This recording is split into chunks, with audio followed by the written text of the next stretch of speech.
Got my eyes straight ahead, got my head in the game. With the red light on, I'm just waiting for the change. Keep my head down low. Okay, so I'm reading the article. It's titled Terror Accused Teen Allegedly Had Decapitation Video, Explosive Chemicals. You're reading through it, so he was obviously investigating how to make bombs. Had a lot of information about it. He's got that little book written by Adolf Hitler, that chap. So he has that. He's been investigating how to make bombs. He's watching this video, which it sounds so horrific. Just describing it, I have seen some fairly horrific things, I think, in my lifetime.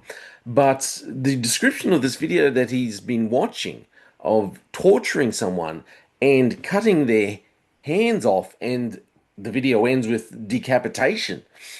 That's fairly horrific. You've got to wonder what's going through someone's head and what kind of the kind of mindset and what their actual intentions are. Okay, so police have been investigating this person. They've arrested him. They've charged him. We'll go through the article, but what I wonder, unfortunately, I don't think this episode, I'm not going to have a lot of answers. This raises more questions than anything else. What is the judge looking for? What is it? So, because he's young, he's still 18. So, but because he is young, and because he hasn't yet committed an act of outrageous violence, because he hasn't yet done anything, well, we'll give you bail. You know, it to me it doesn't really make a lot of sense. It raises a lot more questions for where is our judicial system? We want our police systems, our police services to work properly. And when they are working properly and they're able to find to locate someone who's got this kind of ideation, who has gone into this kind of ideology and looks like his intentions are to cause pain, to cause suffering, to kill and maim people. That's what it seems like. That's a definite possibility. And yet the judge says, well, you know, bail. You're young, you haven't yet done anything. So to not get bail, you have to actually follow through. You don't just have to be doing things which seem to outline that your intention is to kill and maim. So we'll go through the article. Korea Mail. Terror accused teen allegedly had decapitation video. Explosives chemicals. The local lifeguard and the Gap High School graduate is back home, despite allegedly having chemicals to make bombs. So he has the chemicals. If you go out of your way to procure chemicals to make a bomb, and you've got all the instructions there to make the bomb, and it's all sitting in your bedroom, all I don't anyway. So the Brisbane teenager charged with terror offences has been allowed to return home to his parents, despite allegedly having chemicals to make the bomb in his bedroom. Parents, what? No one, mum, dad, no one cleans the bedroom and goes, "Oh look, what are these chemicals you got lying around in the bedroom?" Max Belter, he's 18, was released from custody on Thursday after being arrested by the AFP at his home in the Gap, charged with possessing and controlling violent extremist material. The former the Gap State High School student who works as a lifeguard was allegedly found with dozens of horrific documents and material, including a 30-minute video. 30 minutes of a beheading. Yuck. And a 256-page magazine with instructions for carrying out terrorist attacks. But at Brisbane Magistrates Court on Thursday, Magistrate Rosemary Gilbert, who I would suggest should no longer be a magistrate. Just putting it out there. Rosemary Gilbert granted Belter bail under exceptional circumstances because of his lack of criminal history and youth. So what she is saying is, because you haven't yet killed someone, because you haven't yet maimed, because you haven't yet cut someone's hand off, like the videos you've been watching, well, you haven't done it yet, so it's all good. Bail. The AFP investigation into Belter began in July after information came to light linking him to the use of devices, the court was told in his bail application. Two items seized from his home, a 30-minute ISIS video. How do you... Crikey. Depicting a stabbing, beheading, and the severing of hands. My understanding of it is it shows how to actually torture people, so how to cut people, um, and then during it, so you had to cut them, make them bleed in certain ways, and then at the end of it, you cut their hands off, and then the finale is bang, off with their head. I mean, seriously, magistrate. Anyway, and a publication by the organization Telegram called Hard Reset were deemed violent extremist material and constituted the charges. The ISIS video on how to manually stab a person featured a victim who was stabbed over a 30-minute period before having their hands and head cut off. Hard Reset is the digital magazine glorifying violence, encouraging lone actor terrorist acts, and providing detailed instructions for carrying out various forms of terrorist attacks and civil disobedience designed to target minority groups and targets of societal significance, including government buildings and infrastructure, Ms. Gilbert said. Other items allegedly discovered by police were precursor chemicals used to manufacture explosives. Yep, really? But no, give him bail and a full volume hard copy.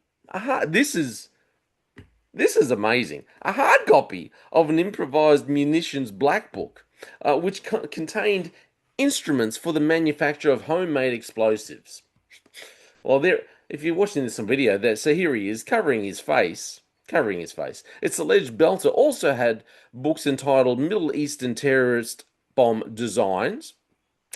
Every bomb maker's handbook manual. It's crikey. And homemade Semtex C4's Ugly Sister. What a book. As well as Adolf Hitler's biography, Mein Kampf, and other disturbing material. And yet, I can see, it's obvious to everyone how the magistrate came to the conclusion that he should have bail. Belter, who describes himself as Polish Australian, so you're not just Australian, you're Polish Australian. Pick a lane, bro. On his Instagram account, entered the courtroom wearing watchhouse greens and began crying with his head in his hands on the dock. A family member, also weeping, mouthed, "I love you," from the public gallery. Belter's parents did not make any comments. During Belter's bail applications, Commonwealth prosecutor Ellie McDonald said materials allegedly seized from his home were indicative of deep ideological alignment with national, racist, violent extremism. Over 50 documents were identified relating to the construction of explosives and firearms, Mrs. McDonald said. There is evidence that the defendant conducted searches in respect of explosives and, in fact, sourced chemicals from another individual located in Brisbane for the purpose of constructing and testing explosives in January. So he has made a plan. He is starting to act out that plan. He has sourced the chemicals, but he hasn't actually committed any violent acts yet. Magistrate. This is her line of thinking. Here's a photo of him at school there, big buffhead. She alleged 3 weapons were found at his home, a crossbow and 2 knuckle dusters, and Belter had sought guidance on how to source a firearm. He wants to know. Wants to know.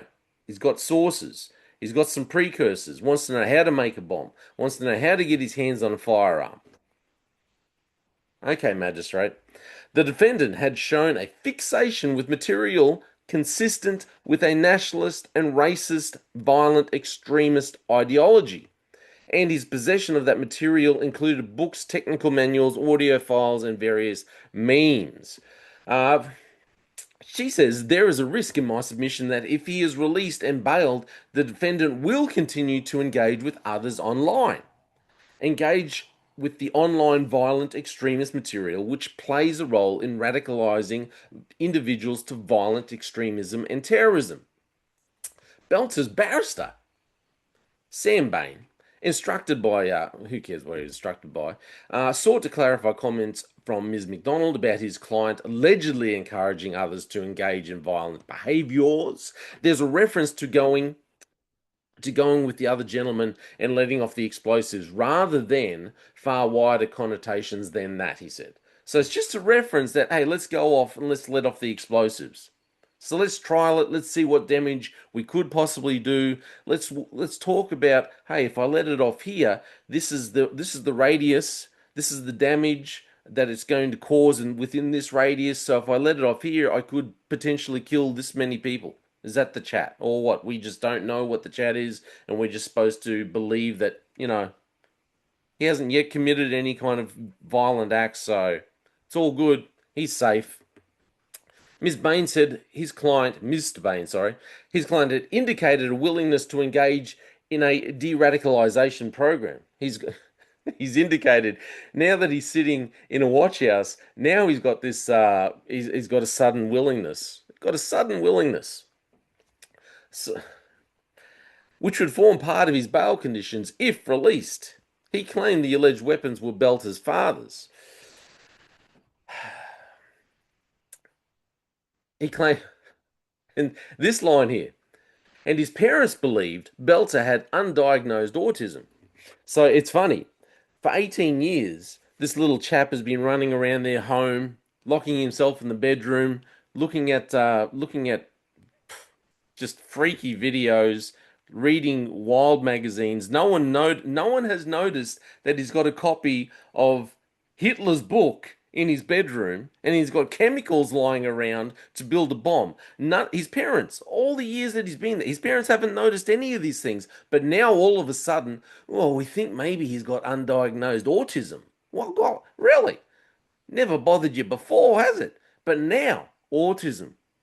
Let's blame the undiagnosed autism. Never noticed it before. Never. Just completely missed it. Who would have thought it? No, we never clean his room and see that he's got a freaking Adolf Hitler's book in his bedroom. Mum never thought of cleaning his bedroom, never noticed the smell of these weird chemicals getting around. But now he's got autism. Miss Gilbert granted Belter bail, noting he was a youthful alleged offender. He's youthful. Ooh, just a young man, but with no previous history and had not allegedly engaged in preparatory acts or actual acts of violence or engaging others in actual violence. In granting bail, she included the conditions offered by Mr. Bain as well as a condition Belter surrender his passport. So he's just a young man, misunderstood. He hasn't actually done any acts of actual violence yet. He's just been fantasizing about it and getting prepared for it, actually sourcing materials to make a bomb, sourcing the information to learn how to put everything together and how to cause the most damage, trying to work out how he can get his hands on a firearm, learning how he can how he can kill people, how he can stab people numerous times, and make them feel pain and not kill them until he actually decapitates them. He's just looking at all these things. Parents have never noticed that he's got these chemicals laying around. How did you get these chemicals, son? What? Oh, you want to make a little bit of Semtex? Oh, go to town. Parents have never noticed Adolf Hitler's book in his bedroom. No, no, no, no. Never noticed any of that. Parents have never noticed that maybe he's got some autism. Now, all of a sudden, undiagnosed autism. Now, all of a sudden, everyone's concerned. Everyone now, we've had all this time. He's now an adult. We haven't bothered to maybe be, active parents while he's, when he was a recluse sitting in his bedroom looking at unsavory material. What else can you say? Just wicked and wild and evil material while he's reading this evil book written by freaking nutter Hitler. We haven't bothered anything by then. All the years where he's just sitting in there. Look at the color of his skin. It looks like he doesn't even go. He's a lifeguard apparently. It looks like he barely goes out in the sun. No one's noticed the fact that he's sitting there with a hoodie in the dark, pale as, reading, looking at all this disgusting, evil, wicked material online. Now all of a sudden, hey, we think he's got autism, Judge. Can you please let him out? Here's his passport. Sorry, Judge, Magistrate. Please, Magistrate, make us understand how you came to that decision. That is crazy. Just because he is a youth, just because he's only 18 and he hasn't yet killed anyone, well, let him out. I think a good part of rehabilitation, yep, he should be going to see someone, but he should be then, after he talks to someone, goes back and sits in his jail cell and contemplates how the heck he got there. That's what he should be doing. That should be a part of his punishment, just for having that material in the first place. Please help us understand your mindset. Am I wrong? Tell me, anyone. This magistrate should be stood down. It seems like you do not really care about Australia. And it's these types of decisions which are constantly being made by magistrates and judges all around the country, which make people, everyday Australians, sit up and think the justice system or the so-called experts, they don't really care about us. The bureaucracy, the bureaucrats, the politicians, the judges, they don't care about us. They've got another agenda. They don't care about Australia or Australians. That's what happens. We can see these kinds of decisions being made all around the country nearly every week. Some judge or magistrate makes some crazy decision which is just hard to wrap your head around. You think, what are you thinking? Don't you love this nation? Don't you care about Australians and Australia? Make us understand. This is absolutely ridiculous. I was thinking about this Bible verse that I'd heard Tom Hughes talking about, and it's Ecclesiastes 8, verse 11. It says, when a crime is not punished quickly, people feel it is safe to do wrong. I was thinking about this. This is the issue that we've seen around the nation, and this is why I feel like our nation is being torn apart. People have got a lot of questions. People, the everyday Australian feels like the bureaucrats, the lawmakers, the law keepers, the people who have the gatekeepers of law, the judges, the magistrates, they don't have Australia's best interests at heart because they don't uphold the laws. They see people, they allow people to do the wrong thing, and people aren't punished for it. People aren't held accountable. That's the big problem. And when I look at this verse, when a crime is not punished quickly, people feel it is safe to do wrong. Fine. He has to go to trial, he has to go to court and answer, and it has to be proven whether he is actually guilty. Until that time, you should have been holding him, in my opinion, you should have been holding him in custody. People feel that it's okay. Well, it's okay. I can just do all these things. I'm not going to really be held accountable. I'll still be getting away with it. This is the issue that we have. Our judges, our magistrates, our politicians don't really seem to care about Australia and Australians. Anyway, this is my opinion. I'm Jay Fallon. Thanks for listening. Please let me know what you think. Please check out my music. I've got the QR codes up there in the corner. Please check out my music. Give me a like and a share. My name is Jay Fallon. Thanks for listening to The Slippery Slope. They just fuel the desire that will take me higher. I'm on fire because nothing's going